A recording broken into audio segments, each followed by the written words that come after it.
কাবা ঘরের গেলাফ ধরে কানলেও আপনি আমাকে যে মিথ্যা অপবাদটা দিয়েছেন এটা মাফ হবে না যতক্ষণ না আমি মাফ করছি। কথা কি বুঝতে পারছেন? মনে করেন আপনি আমাকে মিথ্যা একটা অপবাদ দিয়েছেন এবং ধুয়ে রেখে দিয়েছেন একদম মিথ্যা অপবাদ দিয়ে। যতক্ষণ আমি আপনাকে মাফ না করছি, কাবা ঘরে গিয়ে গেলাফ ধরে কান্নাকাটি করলো এই পাপ মাফ হবে না। এই অবস্থায় মৌত হলে কি হবে? পরকালে দেখবেন আমি দাঁড়িয়ে আছি আপনার জন্য, আপনার হিসেব হচ্ছে, হিসেব শেষ। আপনি সালাত, সওম, হজ জাকাতে নেকি নিয়ে উঠেছেন, কিন্তু দেখছেন আমি দাঁড়িয়ে আছি, আমার মতো আরো 10 জন দাঁড়িয়ে আছে। ওই 10 জনকে আপনি গালি দিয়েছিলেন, অপবাদ দিয়েছিলেন, তাদের গীবত করেছিলেন, তাদের সম্পদ ও সম্মানের হানি করেছিলেন। এখন কিয়ামতের মাঠে আপনার নেকি দিয়ে এই ঋণ শোধ করতে হবে, অন্য কোনো অপশন নেই। আর যদি নেকি শেষ হয়ে যায় তখন কি হবে? তখন আমার আমলনামা থেকে কিছু গুনাহ আপনাকে নিতে হবে। আল্লাহ পাক ন্যায় বিচারক। আল্লাহ পাক শুধু গফুর রহিম নন, আল্লাহ পাক শুধু পরম করুণাময় অসীম দয়ালুই নন, বরং তিনি হচ্ছেন ন্যায় বিচারক। ন্যায় বিচারক।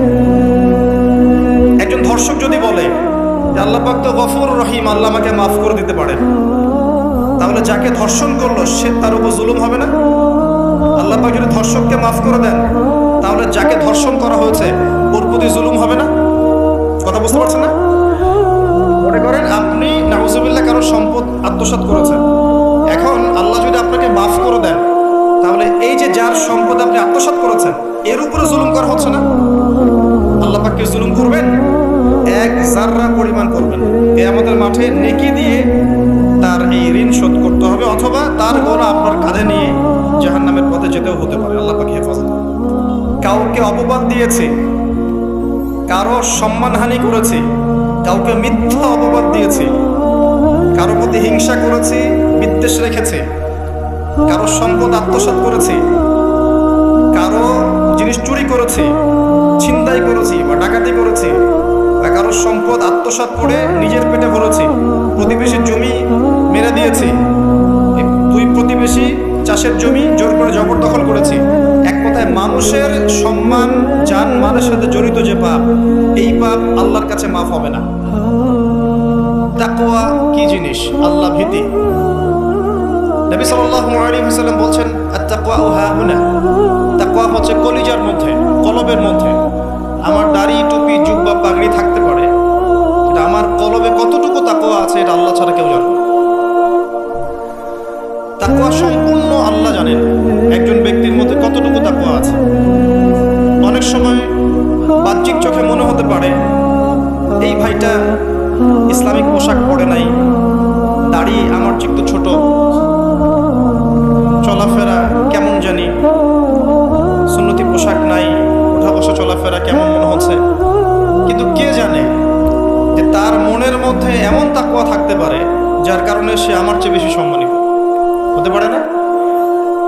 আবার অনেক সময় মনে হতে পারে যে আমি এইসব চেয়ারে বসে আছি, বড় বড় ওয়াজ করছি, নসিহত করছি, অনেক বড় বড় কথা বলছি, কোরআন এবং সুন্নাহ, সামাজিক কথা বলছি, পলিটিক্যাল কথা বলছি, কোরআন সুন্নাহ থেকে কথা বলছি, দেখে মনে হচ্ছে আমার পুরো দেহটা তাকওয়ায় ভরপুর। এমন হতেও পারে যে আমার চেয়ে আপনার তাকওয়া বেশি আছে। কে জানে এটা? শুধু আল্লাহ জানেন। এবং এই তাকওয়াই হচ্ছে আল্লাহর কাছে সম্মান পাওয়ার একমাত্র মানদণ্ড। তাই এখানে একটা নসিহত হচ্ছে, আল্লাহর কাছে নিরপরাধ থাকার চেষ্টা করেন, মানুষের কাছে না। আল্লাহর কাছে ফেয়ার থাকেন, আল্লাহর কাছে আপনি নিষ্পাপ থাকার চেষ্টা করেন, মানুষের কাছে। আল্লাহর কাছে ভালো হন, দেখবেন আল্লাহ রাব্বুল আলামিন মানুষের মনের মধ্যে আপনার জন্য ভালোবাসা সৃষ্টি করে দিবে।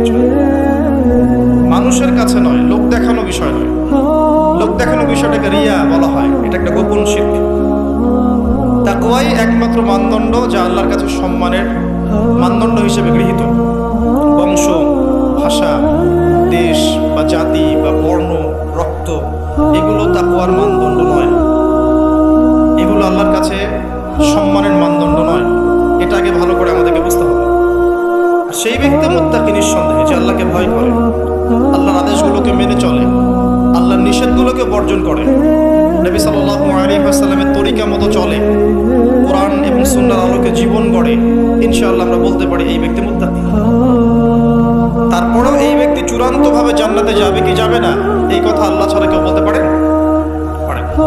আসেন, ওমর রাদিয়াল্লাহু আনহু একজন সাহাবীকে বলছেন, আপনি কি আমাকে বলতে পারেন তাকওয়া কাকে বলে? ওমর রাদিয়াল্লাহু আনহুকে বলা হচ্ছে, হে আমিরুল মুমিনিন, আপনি কি কখনো কাটা বিছানো পথে হেঁটেছেন? ওমর রাদিয়াল্লাহু আনহু বলছেন, হ্যাঁ হেঁটেছি। কিভাবে হেঁটেছেন? আমরা সতর্কতার সাথে পা ফেলেছি। ওই সাহাবী বলছেন, এটাই হচ্ছে তাকওয়ার উদাহরণ। জীবনে চলার পথে আপনার সামনে শিরিকের টোপ থাকতে পারে, বেদাতের টোপ থাকতে পারে, হারাম রিজিকের টোপ থাকতে পারে, জিনার টোপ থাকতে পারে, সুদের টোপ থাকতে পারে, অনেক রকম টোপ কাটা আপনার পথে থাকতে পারে। আপনি এগুলো বেছে বেছে চলছেন, বেছে বেছে পা ফেলছেন এবং জান্নাত আপনার গন্তব্যের দিকে এগিয়ে যাচ্ছেন। এটার নাম হচ্ছে তাকওয়া। আপনি আমি খুব ভালো করেই জানি যে আমরা আমাদের জীবনে কি কি বড় পাপ করেছি, আমাদের বিবেক জানিয়ে দিবে না? আমরা কিন্তু ভালো করেই জানি যে আমরা আমাদের জীবনে কি কি বড় পাপ করেছি।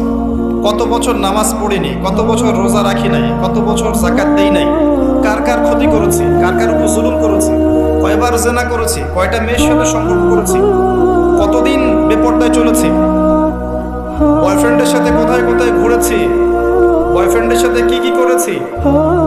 এখন তো গার্লফ্রেন্ডও কি কি করে, তাই না ভাই? সুবহানাল্লাহ। আর কিসের জন্য অপেক্ষা করছেন? কিয়ামতের জন্য আর কোন নিদর্শনের জন্য অপেক্ষা করছেন? তবে এর পরে একটা সময় আসবে যখন মানুষ ছেলে ছেলে আর মেয়ে মেয়ে বিয়ে করবে। এই ধাপটা পার করে আরেকটা ধাপে যাবে, সেটা হচ্ছে মানুষ জন্তু জানোয়ারের সাথে জেনা করবে। বিশ্বাস করলেন না? অপেক্ষা করতে থাকেন। যখন এটাও দেখবেন তখন আমার কথা মনে করে, ভাই কথাটা বলছিল আগে, মানুষ জন্তু জানোয়ারের সাথেও জেনা করবে। ছেলে ছেলেকে বিয়ে করছে না, মেয়ে মেয়েকে বিয়ে করছে না, এবং এটাকে প্রমোট করা হচ্ছে এমন ভাবে যে এটা একটা ভালো জিনিস, এটা একটা ব্যক্তি স্বাধীনতা, মানুষ চাইলে করতেই পারে। কয়দিন পরে দেখবেন মানুষ জন্তু জানোয়ারের সাথেও জেনা করবে। বাচ্চাদেরকে মানুষ ধর্ষণ করছে না? এক সময় ছিল কি এই জিনিসটা, বাচ্চাদেরকে কেউ ধর্ষণ করতো? আজকে থেকে 100 বছর আগে ছিল? চিন্তা করে দেখেন, ছিল না। কিন্তু এখন স্বাভাবিক হয়ে যাচ্ছে না? অনেক দেখবেন বাচ্চা এখন ধর্ষিত হচ্ছে। আর যেহেতু এগুলোর বিচার হয় না সুষ্ঠু, ধর্ষক পার পেয়ে যায়। এগুলো কিন্তু এমনি এমনি হয়নি, আস্তে আস্তে এই সময়গুলো আসবে। যাই হোক, আমরা আমাদের ঈমান আমল হেফাজত করি, আমাদের পরিবারটাকে হেফাজত করি। আল্লাহ পাক তৌফিক দান। তো যেটা বলছিলাম, আমরা কিন্তু জানি খুব ভালো করি যে আমরা কি কি পাপ করেছি। এই পাপগুলোকে একটু খাতার মধ্যে লিস্ট করতে হবে। পারবেন? নিজের বড় বড় পাপগুলোকে খাতায় লিস্ট করতে পারবেন? পারা যাবে। ছোটখাটো পাপের কথা বাদ দেন। ছোটখাটো পাপ আল্লাহ পাক ওযু করলে মাফ করে দেন। ওযু করলে পাপ মাফ হয়ে যায়। নামাজের জন্য হেঁটে যাচ্ছেন, পাপ মাফ হয়ে যায়। আপনি এই যে আপনার পায়ের মধ্যে একটা কাঁটা ফুটেছে, পাপ মাফ হয়ে গেছে। আপনি জ্বর আসছে, আপনার জ্বর, আপনার গুনাহ মাফ হয়ে যাচ্ছে। আপনি মুসাফা করছেন আমার সাথে, আপনার গুনাহ ঝরে যাচ্ছে, আমার গুনাহ ঝরে যাচ্ছে। ছোটখাটো পাপ মাফের অসংখ্য পদ্ধতি আছে, আল্লাহ পাক দিয়ে দিয়েছেন আমাদের। কিন্তু কবিরা গুনাহ, বড় বড় কবিরা গুনাহ খাঁটি তওবা করা ছাড়া মাফ হবে না। আমি কি বোঝাতে পারছি? কবিরা গুনাহ খাঁটি তওবা না করলে মাফ হবে না। এই রমজানে আমাদের কবিরা গুনার লিস্ট আমাদেরকে করতে হবে, নিজের আমলনামার লিস্ট নিজেকে করতে হবে। এবং রমজানে রোজা রেখে সওমরত অবস্থায় আল্লাহকে বলতে হবে, আল্লাহ আমি অমুক পাপ করেছিলাম, আমাকে মাফ করে দাও। আল্লাহ আমি অমুক পাপ করেছি, আমাকে মাফ করে দাও। আল্লাহ আমি অমুক পাপ করেছি, আমাকে মাফ করে দাও। পারা যাবে ইনশাআল্লাহ? আল্লাহর জন্য এক মুহূর্তের ব্যাপার, আল্লাহ পাক আপনার সমস্ত পাপকে নেকি দিয়ে পরিবর্তন করে দিবেন ইনশাআল্লাহ। যদি মুখলেসভাবে আপনি তওবা করতে পারেন। আরেকটা বিষয় থেকে যায়, সেটা হলো মানুষের সাথে জড়িত হক। অনেক সময় দেখা যায় কাউকে গালি দিয়েছি, এই জন্য সবসময় সতর্ক থাকবেন আপনার যারা যেন মানুষের হক নষ্ট না হয়। মানুষ আপনাকে গালি দেখ, থাপ্পড় মারুক, জমি আত্মসাৎ করে ফেলুক, হক নষ্ট করুক, কি করে করুক, আপনি তারটা করতে চান না। যারা করছে আপনি লাভবান। আপনি কেমন করে লাভবান? আপনি অসংখ্য নেকি পাচ্ছেন, আপনি জানছেন না। যেই আপনার বিরুদ্ধে মনে করেন আপনি নিষ্পাপ, আপনি মাজলুম, আপনি কোনো অন্যায় করেন নাই, আপনার বিরুদ্ধে জুলুম করা হচ্ছে, অপবাদ দেওয়া হচ্ছে, আপনাকে আন্ডারএস্টিমেট করা হচ্ছে, ইত্যাদি ইত্যাদি।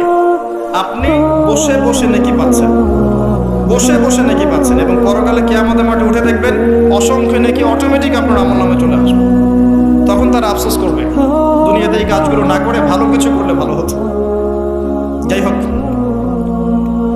মানুষের সাথে জড়িত পাপ আল্লাহর কাছে মাফ হবে না।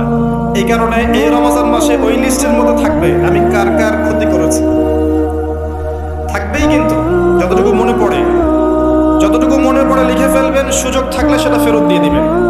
যদি সুযোগ না থাকে ক্ষমা চেয়ে নেবেন, যদি সেই সুযোগও না থাকে তার পরিবারের কাছে ক্ষমা চেয়ে নেবেন, যদি সেই সুযোগও না থাকে তার পক্ষ থেকে সদকা করে দিয়ে পারা যাবে ইনশাআল্লাহ। সেই সুযোগও নাই, তাহলে হাতটা তুলে তার জন্য দোয়া করবেন, আল্লাহ আমি আমার অমুক ভাইকে মিথ্যা অপবাদ দিয়েছিলাম, আল্লাহ তুমি তাকে মাফ করে দিন। আশা করা যায় আপনার গুনাহ আল্লাহ মাফ করে দিবেন ইনশাআল্লাহ। আসুন, রমজানের প্রথম কাজ এইটা, গুনাহ লিস্ট করা। একটু ধৈর্য ধরে বসেন, আমি অনেক ক্লান্ত, অনেক লম্বা সফর করে আসছি, এই জন্য আস্তে আস্তে কথা বলছি। তবে ইনশাআল্লাহ আজকে আমরা রমজানটাকে কিভাবে কাটাবো এবং কোরআনময় করে কিভাবে কাটাবো, কিছু উপকারী কথা আপনাকে বলবো ইনশাআল্লাহ। আল্লাহ পাক আমাদেরকে আমল করার তৌফিক দান। প্রথম কাজ পাপের লিস্ট করা, তারপরের কাজ হচ্ছে তওবা করা। রমজানে আমরা তওবা করব যে আল্লাহ পাক আমি দুনিয়াতে যত পাপ করেছি, জানা অজানা, ছোট বড়, প্রকাশ্য গোপন, যত পাপ করেছি, যা আমি জানি, যা আমি জানি না, যা তুমি আমার চেয়ে ভালো জানো, আল্লাহ মাফ করো। পারা যাবে ইনশাআল্লাহ। খালি বলতে হবে আস্তাগফিরুল্লাহাল্লাযী লা ইলাহা ইল্লা হুয়াল হাইয়ুল কাইয়্যুম ওয়া আতুবু ইলাইহি, এটা পড়বেন। অথবা আল্লাহুম্মা আনতা রাব্বী লা ইলাহা ইল্লা আনতা খালাকতানি আনা আবদুক ওয়া আনা আলা আহদিক ওয়া ওয়া'দিকা মাস্তাতা'ত আউযু বিকা মিন শাররি মা সানা'ত আবুউ লাক বিনি'মাতিকা আলাইয়া ওয়া আবুউ বিযানবি ফাগফিরলি ফাইন্নাহু লা ইয়াগফিরু যুনুবা ইল্লা আনতা। পারা যাবে ইনশাআল্লাহ। হিসনুল মুসলিম, গুগল প্লে স্টোরে যান, একটা অ্যাপস আছে হিসনুল মুসলিম, একটা বই আছে, এটা কিনেন, সমস্ত দোয়া এখানে দেয়া আছে, দেখবেন আর পড়বেন, পকেটের মধ্যে রাখবেন, দেখবেন, পড়বেন। পড়া যাবে ইনশাআল্লাহ। ইনশাআল্লাহ। এরপরে তওবার পরে কি? তওবার পরে রমজান মাসের বাজার আগে করব। এখন শাবান মাস চলছে, হাতে যতটুকু টাকা পয়সা আছে বা জমানো কিছু টাকা তো আছে, এখান থেকে আপনি রমজান মাসের বাজার করবেন। রমজান মাসে আপনি বেশি বেশি বাজারে যাবেন না, ওই মাসে যেটা আর্ন করবেন সেটা জমিয়ে রাখবেন, সমস্যা নাই। সম্ভব হলে ঈদের যে কাপড় চোপড় লাগে, আপনার স্ত্রীর জন্য এক সেট, আপনার বাচ্চার জন্য এক সেট, আপনার এক সেট, নতুন কাপড় পরা সুন্নাত, এবং আমরা সবাই নতুন কাপড় পরার চেষ্টা করবেন। যাদের নতুন কাপড় নাই তাদেরকে কাপড় দেওয়ার চেষ্টা করবেন, এটাও কিনে রাখতে পারেন আগে ভাগেই। রমজান মাসে আপনি বাজারে সময় দিবেন না, দুনিয়ার কাজে বেশি ব্যস্ত হবেন, এটা একটা টার্গেট। এরপর আপনি রমজান মাসে একটা প্রজেক্ট হাতে নেবেন যে আমার মতো বহু মুসলিম সমাজে আছে যাদের পুরো মাস চলার মতো টাকা পয়সা নাই, আছে না? সামাজিকভাবে হোক, মাদ্রাসার উদ্যোগে হোক, রাষ্ট্রীয়ভাবে হোক, যেভাবে হোক, এই গরিব মানুষদের লিস্ট করে বাসায় বাসায় এক মাসের, অন্তত এক মাসের বাজার খরচ পৌঁছে দেওয়ার চেষ্টা করতে হবে। পারবেন? পারবেন না? এক মাসের বাজার কত টাকা লাগে? 2000, 3000। নিত্য প্রয়োজনীয় কথা বলছি, সব তো দিতে পারবেন না। 2-3 হাজার, 4 হাজার, এর মধ্যে সে চাল পাবে, ডাল পাবে, ছোলা বুট পাবে, তেল পাবে। বাই দ্য ওয়ে, তেলের দাম যে এখন কত আমি তো জানি না, আমি অবশ্য বাজারে যাই না, আমি জানি না দাম কত। তবে একটা ফেসবুক স্ক্রল করতে গিয়ে একটা ভিডিও আসলো, দেখলাম, যে দেখে খুব হাসি বের হলো আর কি, যে বাড়ির গিন্নি সে এসে কড়াই ধরে আছে, আর বাড়ির কর্তা ওই তেলের বোতলটাকে তালা দিয়ে লক করে রেখেছে। গিন্নি এসে বলছে আজকে রান্না করবো, তেল দাও। সে উঠলো, উঠে লক খুললো, লক খুলে যে কৌটাটা আছে, যে কৌটার মুখটাতে এক কর্ক তেল ঢেলে এই আপনার কড়াইতে দিল, যে এটা দিয়ে আজকে চালাও। আল্লাহ পাক আমাদের এক শ্রেণীর অসৎ ব্যবসায়ীদেরকে হেদায়েত করুক, যারা কৃত্রিম সংকট তৈরি করে জিনিসপত্রের দাম বাড়ায়। আল্লাহ পাক এদেরকে হেদায়েত করুক, কঠিন শাস্তির আওতায় আনা উচিত। যদি এটা ওমর রাদিয়াল্লাহু আনহুর শাসন হতো, দেখতেন শাস্তি কাকে বলে, প্রকাশ্যে শাস্তি দিত তারা। যদি এটা ওমর রাদিয়াল্লাহু আনহুর যুগ হতো, তাহলে দেখতেন শাস্তি কাকে বলে। ওমর ইবনে খাত্তাব রাদিয়াল্লাহু আনহুর একজন ছেলে একটা অন্যায় করেছিল, সম্ভবত তিনি মদ পান করেছিলেন, সম্ভবত। কাজী দৌড়া দিচ্ছে 80 বেত্রাঘাত, আস্তে আস্তে দিয়েছে। আমিরুল মুমিনের ছেলে, জোরে মারা যাবে না। ওমর রাদিয়াল্লাহু আনহু নিজে উঠে গিয়ে সেই দোররা হাতে নিয়ে নিজে পিটানো শুরু করলেন। দোররা মারা শেষ হওয়ার আগেই ছেলে ডেড, স্পট ডেড। কথা কি বুঝতে পারছেন? এবার ছেলেকে দাফন করলেন। দাফন করে বাকি দোররা যে কটা বাকি ছিল, এই বাকি দোররাগুলো তার কবরের উপরে মারছে। মারার পরে আল্লাহকে বলছে, আল্লাহ আমাকে মাফ করে দিও, হয়তো আমি ন্যায় বিচার করতে পারবো না। আমি কি বুঝাতে পারছি ভাই? এটা তার শাসন। এরকম শাসন আবার আসবে ইনশাআল্লাহ। মনে করবেন না যে আসবে না। যা দেখছেন সবকিছু থাকবে না, এগুলোর কিছুই থাকবে না। যেটা বলছি, বাজার করে ফেলেন এবং প্রজেক্ট নেবেন। যারা দরিদ্র দুস্থ, এদের পরিবারে আমরা পার পরিবার একটা করে প্যাকেজ পাঠিয়ে দেব, যেখানে নিত্য প্রয়োজনীয় দ্রব্য থাকবে। তারাও যেন রমজান মাসে খেয়ে পরে বাঁচতে পারে। পারা যাবে ইনশাআল্লাহ। চেষ্টা করেন, আল্লাহ পাক আপনার রিজিকে বরকত দিবে ইনশাআল্লাহ। একটা হাদিসে আছে, বান্দা যতক্ষণ অন্য ভাইয়ের সাহায্যে থাকে, আল্লাহ ততক্ষণ ওই বান্দার সাহায্য থাকে। আর একজন মুসলিম ভাইয়ের প্রয়োজন পূরণ করতে যাওয়া, খালি হেঁটে হেঁটে যাওয়া, এটা মসজিদে নববীতে বসে 12 বছর ইতিকাফ করার চেয়ে বেশি নেকির কাজ। এগুলো আমরা হয়তো বুঝি না, মনে করি তার সাথে যাব, আমার তো সময় নষ্ট হচ্ছে। আপনি 12 বছর ইতিকাফের নেকি পাচ্ছেন, তাও যে কোনো মসজিদে না, নববী মসজিদ। রমজানে আর কি করবেন? কম খাবেন, সেহরি আর ইফতারে বেশি খাবেন না, এবং 2টা তরকারি দিয়ে যদি খাবার হয়ে যায়, 10টা তরকারি করার কোনো দরকার নেই। আপনিও দুনিয়ার কাছে বেশি ব্যস্ত হবেন না, বাড়ির মা বোনদেরকেও ব্যস্ত রাখবেন না, তাদেরকেও দিন শেখার সুযোগ দিবেন। রমজান মাসে তারা অল্প রান্না করবে, একবার রান্না করবে, 3 বেলা খেয়ে নেবেন। তারা তালিম করবে, তারা কোরআন শেখার মজলিসে যাবে, তারা মহিলাদের মধ্যে দিন চর্চা করবে, তাদেরকেও দিনের সুযোগ করে দিতে হবে। পারা যাবে ইনশাআল্লাহ। এবং আপনিও তালিমে বসবেন, 5 ওয়াক্ত নামাজ মসজিদে আদায় করবেন, ইসলামিক দর্শগুলোতে বসবেন, ইমানকে তাজা করবেন, ইমানকে তাজা করবেন। কম খাবেন। আমি বরাবরই বলি যে এই খাওয়ার যে ব্যাপারগুলো আছে, এখানে আমরা যারা দাবি করি যে ইসলাম আমরা প্রচার করছি, জনগণের মাঝে ঢুকাই দিচ্ছি, তাদের অনেকের মাঝেই দেখবেন খাওয়ার সুন্নত নাই। কথা বুঝতে পারছেন না? বড় বড় কথা বলার পরে খাওয়ার টেবিলে খালি বসায় দেন, দেখবেন সব শেষ, 7 পেট খেয়ে শেষ করে ফেলছে। খাওয়ার সুন্নত ওই কোরআনে আছে, হাদিসে আছে, প্র্যাকটিক্যালি নেই। নবীজি কি বলেছেন? খেতে হলে, যদি খেতেই হয়, তাহলে 1 ভাগ পেটের 1 ভাগ, আরেক ভাগ পানি, আরেক ভাগ ফাঁকা। কি চাচ্ছেন সব লেখা আছে। এটাই ইসলাম, যেখানে প্রতিটা বিষয়ের সমাধান আছে, খুঁটিনাটি সবকিছু আছে। আমরা অমুসলিম ভাই বোনদেরকে অনুরোধ করব, জীবনটাকে নিয়ে ভাবুন এবং কোরআন সুন্নাহকে একবার নিরপেক্ষভাবে পড়াশোনা করেন। এরপর যদি আপনার মনে হয় মন থেকে, হ্যাঁ, কোরআন এবং সুন্নাহে সব কিছুর সমাধান আছে, নিঃসন্দেহে এটা এক আল্লাহর পক্ষ থেকে মনোনীত দিন। আর দেরি করবেন না, ইসলাম কবুল করে ফেলুন। আল্লাহ পাক তৌফিক দান। বলা যায় না, তাদের দ্বারা আল্লাহ পাক আমাদের চেয়ে অনেক বেশি খেদমত নিতে পারেন।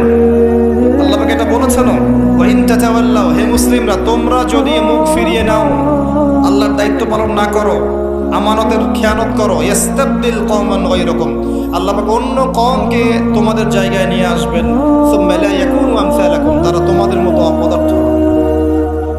আসুন, রমজান একটু কম খাওয়ার অভ্যাস করেন, সেহরিতে কম, ইফতারেও কম। এমনভাবে খাবেন না যে মনে হচ্ছে এটা আপনার জীবনের শেষ খাওয়া, এইভাবে খাবেন। এবার সম রেখেছেন, সম রাখা অবস্থায় 5 ওয়াক্ত নামাজ জামাতে পড়তে হবে, প্রথম টার্গেট। করা যাবে ইনশাআল্লাহ? 5 ওয়াক্ত নামাজ জামাতে পড়বো। সরকার বাধা দিবে? প্রশাসন বাধা দিবে? আপনার পরাশক্তির আপনাকে বোম মারবে? কিচ্ছু হবে না। আপনি আপনার দিন পালন করবেন। লাকুম দীনুকুম ওয়ালিয়া দিন, তোমাদের দিন তোমাদের, আমার দিন আমার। আপনি 5 ওয়াক্ত সালাত মসজিদে পড়ার চেষ্টা করবেন ইনশাআল্লাহ। আর নামাজ পড়বেন রাসূল সাল্লাল্লাহু আলাইহি ওয়াসাল্লামের তরিকা মোতাবেক, তাড়াহুড়া করে 3G 4G নামাজ, রিল্যাক্সে নামাজ। ঠিক আছে ইনশাআল্লাহ? আসেন, রোজা রেখে আর কি করবেন? বেশি থেকে বেশি আল্লাহর জিকির করবেন। সুবহানাল্লাহ, আলহামদুলিল্লাহ, লা ইলাহা ইল্লাল্লাহ, আল্লাহু আকবার, সুবহানাল্লাহি ওয়া বিহামদিহি, সুবহানাল্লাহিল আযীম, লা ইলাহা ইল্লাল্লাহ ওয়াহদাহু লা শারীকা লাহ, লাহুল মুলকু ওয়া লাহুল হামদু ওয়া হুয়া আলা কুল্লি শাইইন কাদির, লা হাওলা ওয়া লা কুওয়াতা ইল্লা বিল্লাহ ইত্যাদি। যত জিকির আছে বেশি থেকে বেশি করবেন। মানুষের সাথে কথা কম বলবেন, অহেতুক চায়ের দোকানে আড্ডা পিটাবেন না, হয়তো পাবজি নিয়ে পড়ে থাকবেন না, হয়তো ফেসবুকে স্ক্রল করে সময় নষ্ট করবেন না, হয়তো ইউটিউবে পড়ে থাকবেন না। আপনি জিকিরে সময় দিবেন, জায়নামাজে বসে থাকবেন, জিকিরে সময় দিবেন। আল্লাহ পাক তৌফিক দান করুন।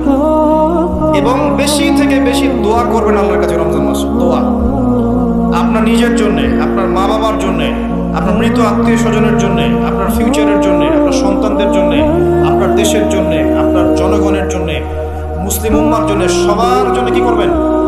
দোয়া করবেন। দোয়ায় কার্পণ্য করবেন না। আপনি যখন অন্য কোনো মুসলিম ভাইয়ের জন্য দোয়া করছেন, তখন আপনার মাথার কাছে একজন ফেরেশতা থাকবেন, যিনি বলবেন যে তোমার জন্যও তাই হোক, তোমার জন্যও তাই হোক। দোয়া করলে লাভ, আপনার ক্ষতি নাই। আর দোয়া করার উপযুক্ত সময়গুলো খুঁজে খুঁজে বের করবেন। যেমন রোজা রাখা অবস্থায় দোয়া করলে দোয়া কবুল হয়। 2 ইকামতের মাঝখানে, মানে আজান এবং ইকামত এর মাঝখানে দোয়া করলে দোয়া কবুল হয়। নামাজের, ফরজ নামাজের পরে দোয়া করলে দোয়া কবুল হয়। সালাম ফিরানোর আগেও দোয়া করলে দোয়া কবুল হয়, দোয়া মাসুরার পরে। এরপরে সেজদারত অবস্থায় দোয়া করলে দোয়া বেশি কবুল হয়। শেষ রাতে দোয়া করলে দোয়া কবুল হয়। বৃষ্টি পড়ছে, এই সময় দোয়া করলে দোয়া কবুল হয়। একটু দান সাদাকা করেছেন, ভালো কাজ করেছেন, এখন হাত তুলে দোয়া করেন, দোয়া কবুল হয়। ওযু করেছেন, এখন হাত তুলে দোয়া করেন, দোয়া কবুল হয়। অনেক জায়গা আছে দোয়া কবুলের, খুঁজে খুঁজে বের করে দোয়া করুন। দোয়া চাইতে হবে কেন? নিজের দোয়া নিজেই করুন। দোয়া চাওয়া ভালো কাজ, এটা কোনো খারাপ কিছু না, কিন্তু নিজের দোয়া নিজে করতে শেখেন। আপনার যা প্রয়োজন আমি কি বুঝতে পারবো? আপনি যদি বলেন ভাই দোয়া করেন, বলতে পারি বারাকাল্লাহ ফিক, কিন্তু আপনার কি কি দরকার, আপনার মূল চাহিদা কি কি, আপনাকে নিজের ভাষায় আল্লাহর কাছে বলতে হবে। যদি আপনি কোনো মতে আরবিও না জানেন, আরবির কিছুই জানেন না, আমি বলবো আপনি প্রয়োজনে বাংলাতেই আল্লাহর কাছে দোয়া করেন। আল্লাহ পাক সব ভাষা বুঝবেন ইনশাআল্লাহ। আল্লাহ পাক কি সব ভাষা বুঝবেন না? ইনশাআল্লাহ। বেশি বেশি দোয়া করবেন। রমজান মাসে আরেকটা কাজ করবেন, যাকাত। আপনাদের যাকাত যেটা আছে নিসাব পরিমাণ যাকাত লিস্ট করে ফেলবেন, হিসাব করবেন, রমজান মাসে যাকাত দিয়ে দিবেন। যাকাত আটকে রাখবেন না। যদি যাকাতকে অস্বীকার করে সে আর মুসলিম থাকে না, সে কাফের হয়ে যায়। এটা মনে রাখবেন। যাকাত অস্বীকার করার কোনো সুযোগ নেই। আর অলসতা করে যদি না দেন, এই যাকাত কিয়ামতের মাঠে আল্লাহ পাক এগুলোকে সোনার উপর পরিণত করবেন, করে গলাবেন, গলিয়ে কপালে, গালে আর পিঠে লেপটে দিবেন, বলেন নাউযুবিল্লাহ। এবং এই যাকাত একটা সাপের আকৃতি নেবে, সাপ, বিষাক্ত সাপ, যেটা গলায় পেঁচানো থাকবে, মাথাটা থাকবে এই কপাল বরাবর। কবরের মধ্যে যখন শোয়ানো হবে, এই কপাল বরাবর এই সাপ ঠোকতে থাকবে, বলবে আমি তোমার সম্পদ, আজকে 7 ভোগ। এটাকে আমরা চাচ্ছি না। যাকাত দিয়ে দেন। আর যাকাত ইসলামিক অর্থনীতির ভিত্তি। যাকাত দিলেই গরিবের কাছে আপনার সম্পদ যাবে, তখন সেও খেয়ে পরে বাঁচতে পারবে। এভাবে সাম্য বজায় থাকবে। আল্লাহ আমাদের বোঝার তৌফিক দান করুন। রমজান মাসে একটা কাজ করবেন, সেটা হলো পরিবারকে সময় দিবেন, পরিবারকে টাইম দিবেন। পরিবারের মধ্যে ইসলামিক সংস্কৃতি গড়ে তুলবেন। একসাথে সেহরি করবেন, একসাথে সাহরি করার পরে একসাথে ইফতার করবেন, একসাথে তালিম করবেন, ইসলামিক কোনো মুভিজ একসাথে দেখলেন, ইসলামিক কোনো লেকচার একসাথে শুনলেন। মানে ইসলামকে এনজয় করবেন পরিবারকে নিয়ে, সাথে করে নিয়ে। বাচ্চা কাচ্চারা দেখবে ছোটবেলায় আমরা বাবাদের সাথে এটা করেছিলাম, ওইটা করেছিলাম।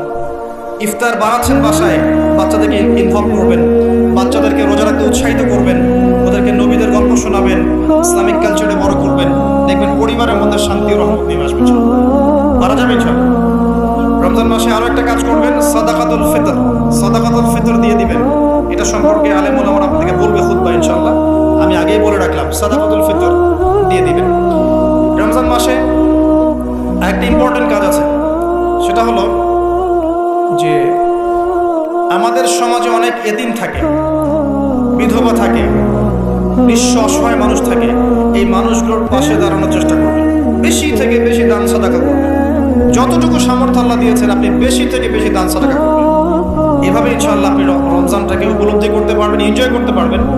আপনার সালাতের মাধ্যমে, আপনার সিয়াম রাখার মাধ্যমে, দোয়া করার মাধ্যমে, জিকির করার মধ্য দিয়ে, পরিবারের সাথে এনজয় করার মধ্য দিয়ে দেখবেন আপনি আত্মশুদ্ধি অর্জন করতে পারছেন। একটা কাজ, রাতের বেলা তারাবি সালাত, রাতের বেলা তারাবি মসজিদে জামাতে পড়ার চেষ্টা করবেন। এবং সবচেয়ে সুললিত কণ্ঠে যিনি তেলাওয়াত করতে পারেন তাকে ইমাম বানাবেন। নামাজটা এনজয় করা যায় যেন। রুকু করলে সেজদা পাই না এমন নামাজ দরকার নাই। আমার কথায় মন খারাপ করছেন? রুকু করলে সেজদা পাই না এমন নামাজের দরকার নাই। ধীর স্থিরভাবে নামাজ পড়েন, মধ্যম পন্থায় নামাজ পড়েন, সুললিত কণ্ঠে তেলাওয়াত করেন। মক্কার তারাবি দেখেন, মদিনার তারাবি দেখেন, অনেক সুন্দর তারাবি। রাকাত সংখ্যা নিয়ে ঝগড়া করেন না। সামনে একটা ঝগড়া আসবে, 20 টাকার না 8 টাকার, তারপরে আবার ঝগড়া আসবে ঈদের তাকবীর কতটা, ঝগড়ার তো শেষ নাই। আস্তে আস্তে আস্তে আস্তে ইসলামের বিরোধী শক্তি যারা, তারা বিশ্বের নেতৃত্ব দেওয়ার আসনে চলে গেছে, আর আমরা আপোষে এই মারামারি কাটাকাটি ঝগড়া নিয়ে পড়ে আছি। বিশ্বাস করছেন? এই হচ্ছে বাস্তবতা। কে কার গীবত করবে, কে কাকে অপবাদ দিবে, কে কার উন্নতি দেখে টেনে নামাবে, কে কাকে হিংসা করবে, কোন দলকে কাটা ছোড়াছড়ি করবে, কোন আলেমকে, কোন বক্তাকে, এগুলো চলছে সমাজে। আর ইখতিলাফি মাসালাগুলোকে নিয়ে আমরা এতটা সময় নষ্ট করেছি, এই সময়ে ইসরায়েল 70 বছর এগিয়ে গেছে। কথা বুঝতে পারেন না মনে হয়? সামনে দেখেন কি হয়, সামনে সে বিশ্বকে নেতৃত্ব দিবে, দেখে নিয়ে। ও মুসলিমদের নাকের ডগার উপর বসে সারা বিশ্বকে নেতৃত্ব দিবে, মুসলিমরা কিচ্ছু করতে পারবে না যতক্ষণ না ইমাম মাহদী আসছে তারা পর্যন্ত। ইল্লা মাশাআল্লাহ, ইল্লা মাশাআল্লাহ। যদি আল্লাহ পাক কিছু বান্দাকে খাস করে নেন সেটা আলাদা বিষয়। মানে এখনো এই পৃথিবীতে এমন কিছু বান্দা আছে যারা কশ্চিনকালেও জালেমের সামনে মাথা নত করবে না, যারা হকের উপর থাকবে, যারা ইসলামের বিরোধী শক্তিকে ছাড় দিবে না, এমন বান্দাও পৃথিবীতে আছে। তাদের কথা ভিন্ন। বেশিরভাগ মুসলিমই লাহুম কুলুবুন লা ইয়াফকাহুনা বিহা, এরকম পর্যায়ে পৌঁছে। হৃদয় আছে উপলব্ধি করে না, চোখ আছে দেখে না, কান আছে শোনে না। এগুলোর ইখতিলাফ বাদ দিয়ে আপনি স্থিরভাবে নামাজের রাকাত সংখ্যা না, আপনি কোয়ালিটি বাড়াবেন। নামাজটা কত সুন্দর হচ্ছে এটা একটা ফ্যাক্ট। এবং তারাবির নামাজটাকে এনজয় করেন। খতম হবে কোরআন, আমরা কোরআনকে এনজয় করবো ইনশাআল্লাহ। এরপরেও শেষ রাত্রে আপনি চেষ্টা করেন নিজে ওঠার জন্য, পরিবারের লোকজনকে ওঠানো। আসো 2 রাকাত নামাজ পড়ে, আসো 4 রাকাত নামাজ পড়ে। সেহরি করার 1 ঘন্টা আগে ওঠা যাবে না? সেহরি করার 1 ঘন্টা আগে উঠলেই কিন্তু আমি মিনিমাম 5-6 রাকাত, 8 রাকাত, 10 রাকাত নামাজ পড়তে পারবো। 2 রাকাত তো পারবো কমসে কম। 2 রাকাত পড়ে একটু তাসবিহ তাহলিল করে, একটু কোরআন তেলাওয়াত করে, আল্লাহর কাছে হাত তুলে দোয়া করা যাবে না? ওই সময় আল্লাহ পাক প্রথম আসমানে নেমে আসেন, এসে বলেন, কে আমাকে ডাকবে আমি তার ডাকে সাড়া দিব। কে আছে আমার কাছে কিছু চাইবে আমি তোমার চাওয়া পূরণ করব। কে আছো আমার কাছে ক্ষমা চাইবে আমি তোমাকে ক্ষমা করে দেব। আল্লাহ পাক ফজর পর্যন্ত এটা বলতে থাকে। রমাদানের আর 2টা কাজ। এক হচ্ছে লাইলাতুল কদর তালাশ করবে। আর লাইলাতুল কদর তালাশ করতে হলে শেষ দশকটা ইতিকাফ করার চেষ্টা করুন। ইতিকাফ করতে পারলে আপনি লাইলাতুল কদর পেয়ে যাবেন ইনশাআল্লাহ। স্পেসিফিকলি বলা নাই 27 রমজানই লাইলাতুল কদর হবে, স্পেসিফিকলি বলার সুযোগ নাই, মিস হতে পারে। নবীজি বলেছেন শেষ দশকের বেজোড় রাত 21, 23, 25, 27, 29 যে কোনো একটা রাত লাইলাতুল কদর হবে। এক রাত ইবাদত করবেন, সারা হাজার মাস ইবাদত করার নেকি পেয়ে যাবেন ইনশাআল্লাহ তাআলা। এই রাতে দোয়া করলে দোয়া কবুল হয়ে যায়। আল্লাহ পাক আমাদেরকে লাইলাতুল কদর পাওয়ার তৌফিক দান করুন, ইতিকাফ করার তৌফিক দান করুন। আরেকটা কাজ, যেখান থেকে আমি আসবো কোরআনময় রমাদানে, রমজান মাসে সবচেয়ে বড় যে কাজটা, এটা দিয়ে শেষ করছি, শোনেন, এখানে একটু সময় নিব, আমি একটু ধৈর্য ধরেন।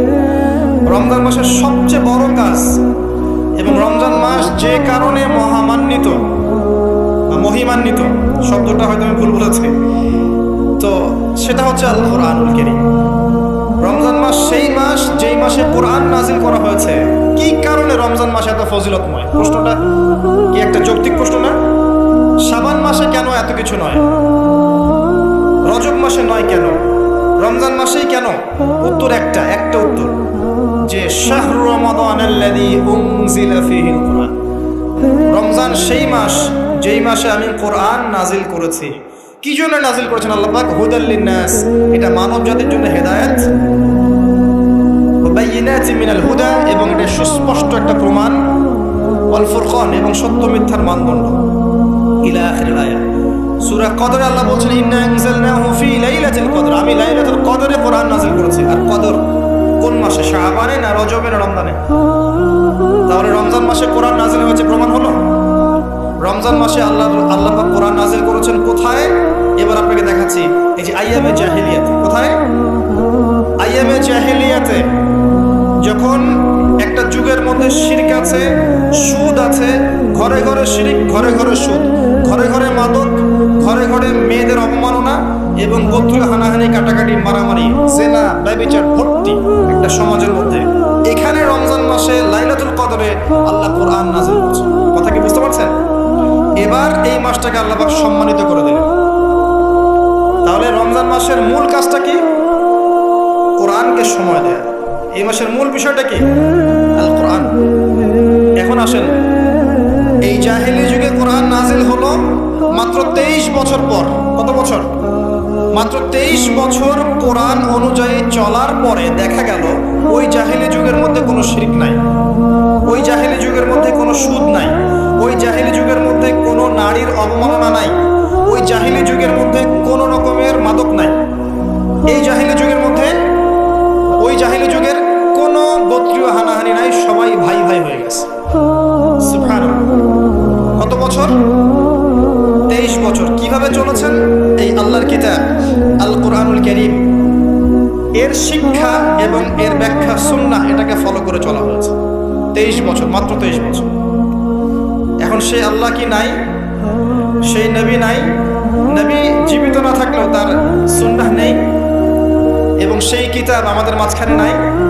সবই আছে। সেই আল্লাহ থাকেন, সেই নবীর সুন্নাহ থাকে, এবং সেই কিতাব আমাদের মাঝে থাকে, তাহলে আমাদের জাহিলিয়াতগুলো দূর করা সম্ভব না? কি করবেন রমজান মাসে কোরআনকে? আপনি জেনেছেন রমাদান মাস কোরআনের মাস, এই মাসটাকে আপনি কিভাবে মূল্যায়ন করবেন? আমি কয়েকটা ক্লাসিফিকেশন বলছি, লিসেন, এই জায়গাটা একটু ভালো করে শুনেন।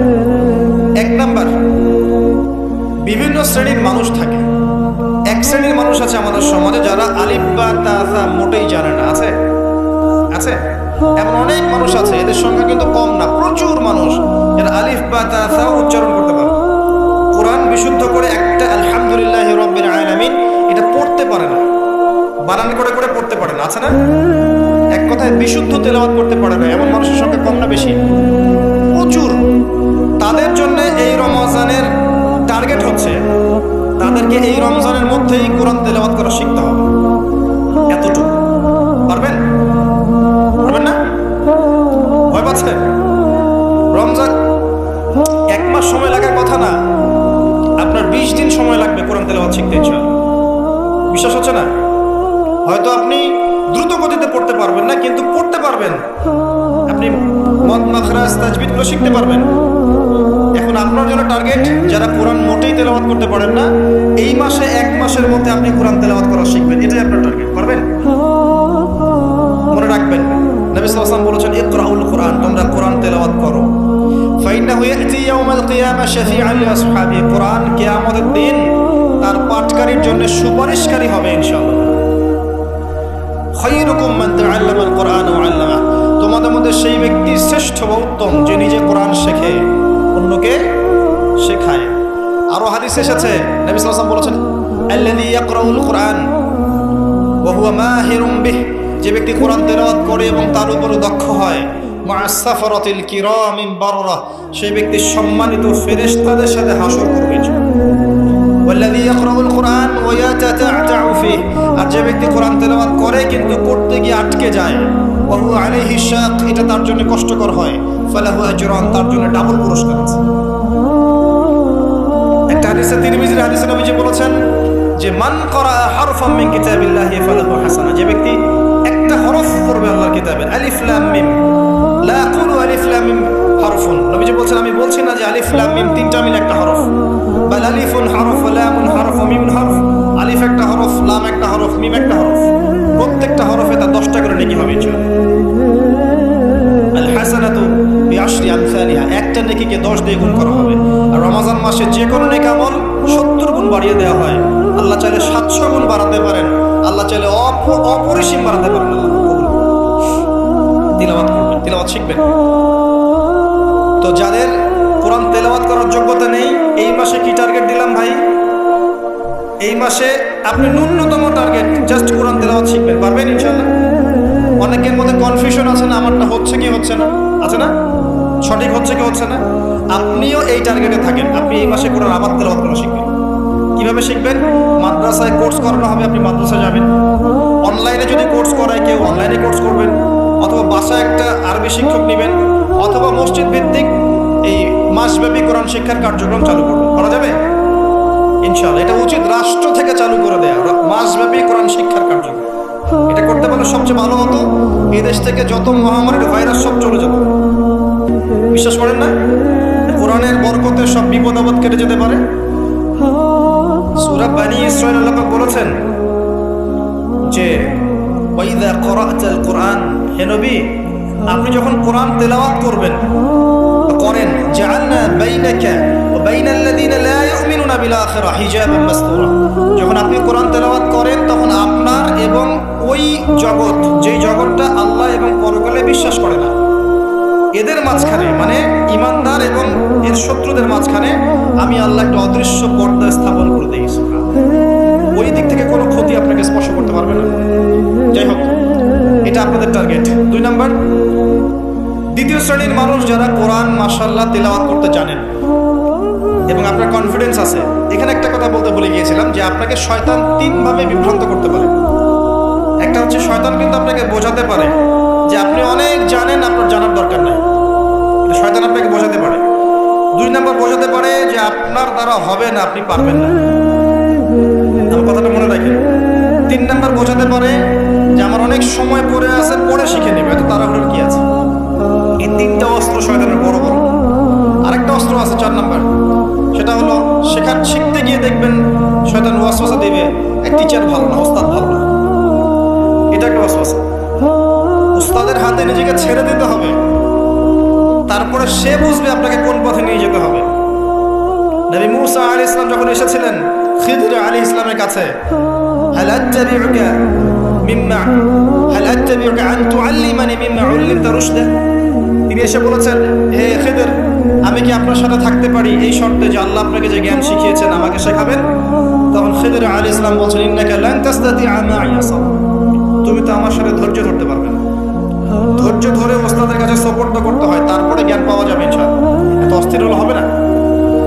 2 নাম্বার শ্রেণী যারা পড়তে পারেন তাদের জন্য নসিহত হচ্ছে, এই রমজান মাসে আপনার টার্গেট এই কিতাব আপনি একবার খতম করবেন, একবার অনলি। পারবেন? অনলি একবার। প্রত্যেক দিন আপনি 1 পারা করে পড়বেন, প্রত্যেক দিন 1 পারা, 30 দিন 30 পারা। সম্ভব? খুব কঠিন? পারা যাবে না? ইনশাআল্লাহ আল্লাহ পাক তৌফিক দান করুন। আবারও বলছি, কোরআন তেলাওয়াত করলে আপনি প্রত্যেক হরফে 10 নেকি পাবেন। আপনি এই কোরআন আপনার পক্ষে সুপারিশ করবে, আপনি সম্মানিত ফেরেশতার সাথে হাসর করবেন।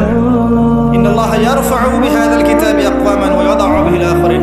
বহু সম্প্রদায়কে আল্লাহ পাক এই কোরআনের মাধ্যমে সম্মানিত করেন, অনেককে অপদস্থ করেন। হাফেজে কোরআনদেরকে বলা হবে, ইকরা ওয়ারতাক, তোমরা পড়ো, উঠতে থাকো। ফাইন্না মানজিলাতাক, তোমার আসন হবে, মঞ্জিল হবে, ইলা আখিরি আয়াতিন তাকরাউহা, তুমি যেখানে তেলাওয়াত করা থামবে সেখানে জান্নাতে ওই উচ্চ আসনে তোমাকে বসানো হবে। কেউ যদি 500টা আয়াত পড়ে 500 তলা বাড়ি দেওয়া হবে জান্নাতে। কেউ যদি 1000 আয়াত পড়তে পারে 1000 তলা বাড়ি দেওয়া হবে জান্নাতে ইনশাআল্লাহ তাআলা। শেষ করছি আমরা একটু। আর কিছু নেকি আছে, যেমন আপনি যদি সূরা বাকারা পড়েন আপনার ঘরের মধ্যে শয়তান আসবে না ইনশাআল্লাহ, আপনার জীবনে বরকত হবে। আপনি আয়াতুল কুরসি পড়েন প্রত্যেক ফরজ নামাজের পরে, আপনার মৃত্যু ছাড়া জান্নাতে যাওয়ার কোনো বাধা নাই। সূরা মুলক পড়েন রাতের বেলা, এটা আপনাকে কবরের আযাব থেকে বাঁচাবে। সূরা কাহফ পড়েন প্রথম 10 আয়াত শেষ 10 আয়াত, ফিতনা থেকে বাঁচাবে ইনশাআল্লাহ। সূরা ইয়াসিন পড়েন, আপনার হাজত পূর্ণ হয়ে যেতে পারে ইনশাআল্লাহ। আপনি সূরা বাকারার শেষের আয়াতগুলো পড়েন 3টা আয়াত, সারা রাত নফল নামাজের নেকি পাবেন। অনেক ফজিলত, এটা বলে শেষ করতে পারবো না, আমি গুটিয়ে নিচ্ছি। যারা কোরআন তেলাওয়াত করতে পারেন তাদের জন্য কোরআনময় রমাদান হচ্ছে, আপনারা কোরআন 1 পারা করে পার ডে পড়বেন, 1 বার খতম দিবেন। পারা যাবে? আল্লাহ পাক তৌফিক দান করুন। 3 নাম্বার, তারা যারা হাফেজে কোরআন তাদের টাস্ক হচ্ছে এই কোরআন রমজান মাসে পুরোটা আবার হিফজের চর্চা করবেন। অনেক সময় ইয়াদদাশত কমে যায় না, অনেকে আবার ভুলে যায় না। হাফেজদের প্রতি নসিহত হচ্ছে এই মাসে আপনি পুরো কোরআনটাকে আবার রিগেইন করবেন, রিভাইজ করবেন, চর্চা করবেন, আবার আগের জায়গায় ফিরিয়ে নিয়ে আসবেন। পারবেন ইনশাআল্লাহ? আল্লাহ তৌফিক দান করুন। এবং সম্ভব হলে তারাবির নামাজ পড়ান। যারা তারাবির নামাজ পড়ায় তারা সৌভাগ্যবান, তারা পুরো কোরআনটা হিফজ করার সুযোগটা পেয়ে যায়। আল্লাহ পাক তাদেরকে তৌফিক দান করুন। এখানে একটা কথা বলবো আমি 1 মিনিটে, যে ইমাম খতিব মুয়াজ্জিন যারা আছেন তাদের ভালো ভাতার ব্যবস্থা করবেন, তাদের পরিবারের ভরণ পোষণের জন্য ভালো অঙ্কের ভাতার ব্যবস্থা করবেন। সবকিছুর দাম বাড়বে, তাদের ভাতা বাড়বে না, এটা হতে পারে না। তাদের জন্য, তাদের পক্ষে যদি কথা বলার কেউ না থাকে, আমি কথা বলছি, তাদের জন্য আপনি ভালো অঙ্কের ভাতার ব্যবস্থা করবেন। তাদেরকে যেন পরিবার নিয়ে টেনশন করতে না হয়। নামাজ পড়াবেন, তারাবি পড়াবেন, খুতবা দিবেন, দিনের প্রচার করবেন, আপনি তার পরিবারের দায়িত্ব নিয়ে নেবেন। পারবেন? এটা করতে না পারলে তো আল কোরআন আলো ঘরে ঘরে চলবে না। কোরআনওয়ালা মানুষের যদি সমস্যায় থাকে, তাহলে কোরআনের কথা কে বলবে? কে নামাজ পড়াবে আর কে আপনাকে তারাবি পড়াবে? তারা অনেক মাজলুম এবং অসহায়, তারা মুখ ফুটে অনেক কথা বলতে পারে না, তাদের পক্ষে কথা বলার মানুষ খুব কম। তাদেরকে ভালো অঙ্কের অনারিয়ামের ব্যবস্থা করবেন, এটা করা উচিত আমাদের সবার। একটি ইমামের বেতন 5,000 10,000 টাকা, কিভাবে সংসার চলবে? সংসার চলতে পারে না। আল্লাহ পাক তাদেরকে প্রশস্ত রিজিকের ব্যবস্থা করুন, আমিন। আমাদের মানসিকতা পরিবর্তন করুন, আমিন। হাফেজ কোরআনদের জন্য এই টাস্ক, আপনারা পুরো কোরআন হিফজ করবেন, চর্চা করবেন এই রমজান মাসে। তারপরে আর 2 দিন বলে শেষ করছি।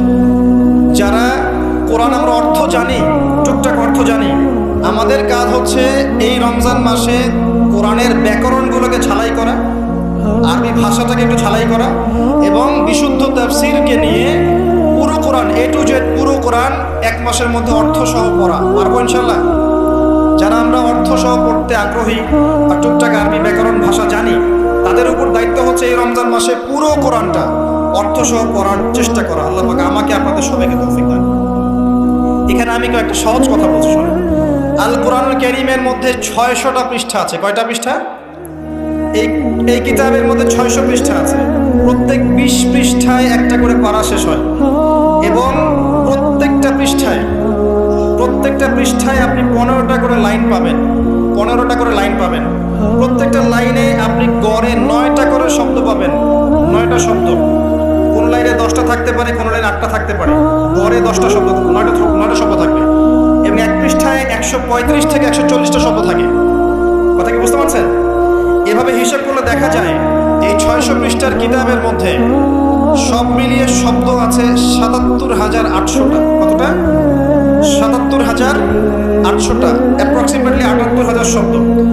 কিন্তু সুসংবাদ হচ্ছে এই সমস্ত শব্দগুলোই নতুন নতুন শব্দ নয়, বরং এই শব্দগুলো বের হয়েছে মাত্র 4,500 শব্দ থেকে। চিন্তা করতে পারেন, মাত্র 4,500 শব্দ থেকে এই সমস্ত শব্দগুলো বের হয়েছে। এই শব্দগুলো আবার 3 ভাগে বিভক্ত। একগুলো হচ্ছে নাউন্স বা বিশেষ্য বা ইসম, একগুলো হচ্ছে ফেল বা ক্রিয়া, একগুলো আছে হরফ বা প্রিপোজিশন বা অব্যয়, এই টাইপের।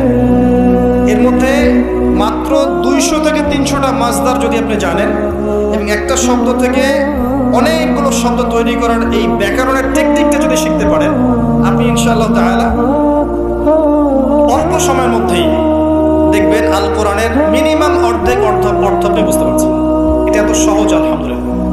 অনেকে বলবেন যেটা তাকে শুনি নাই, নতুন নতুন মেথড আসছে না, FM মেথড, এই মেথড, সেই মেথড আসছে না। আরবি ভাষা নিয়েও চর্চা হয়, মেথড বের হয়। আরবি ভাষা নিয়ে, কোরআন নিয়ে অনেক গবেষণা চলছে, এবং নতুন নতুন অনেক কোর্স এবং বই লঞ্চ হচ্ছে। এগুলো ঘাটাঘাটি করেন, আপনি দেখবেন যে কোরআনটাকে আল্লাহ পাক সহজ করেছেন। আল্লাহ পাক এটাই বলেছেন, ওয়ালাকাদ ইয়াসসারনাল কোরআন লিযিকরি ফাহাল মিন মুদ্দাকির।